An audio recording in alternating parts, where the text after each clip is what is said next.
देखिए, पहले इसमें ना एक बात मैं आपको बताना चाहूँगा कि कुछ साल पहले की घटना है, क्योंकि वो व्यक्ति यहाँ पे डिबेट में नहीं है, इसलिए उनका नाम लेना उचित नहीं रहेगा। एक महिला पत्रकार ने मुझे एक सवाल पूछा था लाइव टेलीविजन में जी। और उन्होंने कहा कि हम देख रहे हैं कि आजकल जो कंटेंट आ रहा है उसमें कास्ट का बड़ा प्रदूप हो रहा है। पैनल में किसी व्यक्ति ने कहा कि हाँ, अपर कास्ट जो है वो लोअर कास्ट को बहुत ज़्यादा गाली गलौज करता है। मैंने ऑब्जेक्ट किया कि भाई कंटेंट से कैसे पता चलेगा आपको कास्ट का? तो उन्होंने कहा नहीं, कंटेंट पढ़ के पता चल जाता है। अब ये नीयत जो थी उनकी साफ नहीं थी। मैंने कहा अगर कल कंटेंट के ऊपर अगर आपने कास्ट लगाया तो फिर हम बुलेट पे भी पूछेंगे कि बुलेट का रिलीजन क्या पूछिए, तब ये मत बोलेगा कि टेररिस्ट को कोई रिलीजन नहीं है। तो ये जो नैरेटिव सेट करने वाले कई बार जर्नलिस्ट जो होते हैं ना विजय जी, ये जो है ये उस टेररिस्ट से ज्यादा घातक है जिसके हाथ में बंदूक है। ये शायद इसीलिए प्रधानमंत्री ने कहा कि जो कलम आज बात वाला जो आतंकवादी का नक्सल और कलम वाला नक्सल, ये जो कलम वाला आतंकवादी, कलम वाला जो नक्सल है वो है।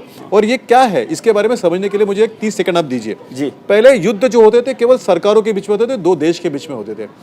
धार्मिक युद्ध भी होते थे, एक धर्म दूसरे धर्म के ऊपर विजय पाने के लिए कई बार कई हथकंडे अपनाता था, फिर वो कन्वर्शन हो या फिर डायरेक्ट लड़ाई भी होती थी, डायरेक्ट एक्शन वाली बात भी होती थी, आतंकवादी संगठनाएं भी होती थी। फिर एक लॉन वुल्फ का नाम चला कि भाई अकेला बंदा जो होता था वो डिसलाइक करता था, हेट करता था किसी को, इसके लिए वो अपना इस्तेमाल करता था। लेकिन पिछले कुछ सालों में, ये जो 7-8 साल में हम देखा जब से दिल्ली में सरकार परिवर्तन हुई है और मोदी जी की सरकार आई है, अल्ट्रा रेड अल्ट्रा ग्रीन के साथ में आकर जो अल्ट्रा रिच व्हाइट मैन है इसके साथ से पैसा लेके जो काम करता है, मैं फिर से रिपीट करता हूँ, ultra read with ultra green with ultra rich white man.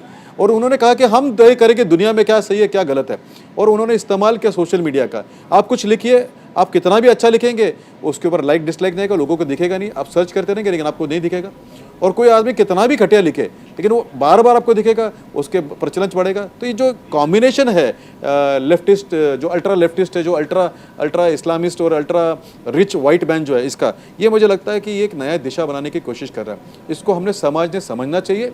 कायदा एक बात है, लेकिन समाज ने भी आपस में समझ कर इसको किस तरह से लेना चाहिए और कितना सीरियस इसको लेना चाहिए, इसके बारे में चर्चा होनी चाहिए।